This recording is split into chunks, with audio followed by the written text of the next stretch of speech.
2 சேவல்களுக்கு ஒரே சண்டை. இந்த கோழிகளோட கூட்டத்துக்கு யார் தலைவனாக இருக்கிறது அப்படிங்கிற ஒரு போட்டி.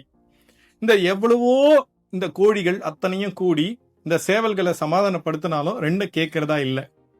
கடைசியா 2 பேரும் போட்டி போடுவோம், ஒரு சண்டை வைப்போம், இதுல யாரு ஜெயிக்கிறோமோ அவங்க தான் தலைவரா இருப்போம் அப்படின்னு சொல்லிட்டு அந்த 2 சேவலும் பேசி முடிச்சிட்டு சண்டைய ஆரம்பிக்குதுங்க.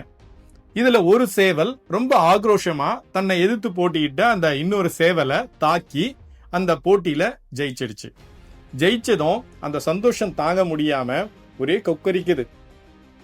அந்த கோழிகள் கூட்டத்துக்கு நடுவுல போயிட்டு, இனி நானே ராஜா, என்ன வெல்றதுக்கு ஆளே கிடையாது அப்படின்னு சொல்லிட்டு சந்தோஷத்துல மிதந்துகிட்டு இருக்கு. அதோட மட்டும் இல்லாம கொஞ்ச நேரத்துல பக்கத்துல இருந்த வீட்டோட கூரை மேல ஏறி இந்த சேவல், நான் தான் இந்த கோழிகள் கூட்டத்துக்கு ராஜா அப்படின்னு சொல்லிட்டு இன்னும் சத்தமா கத்திக்கிட்டே இருக்கு.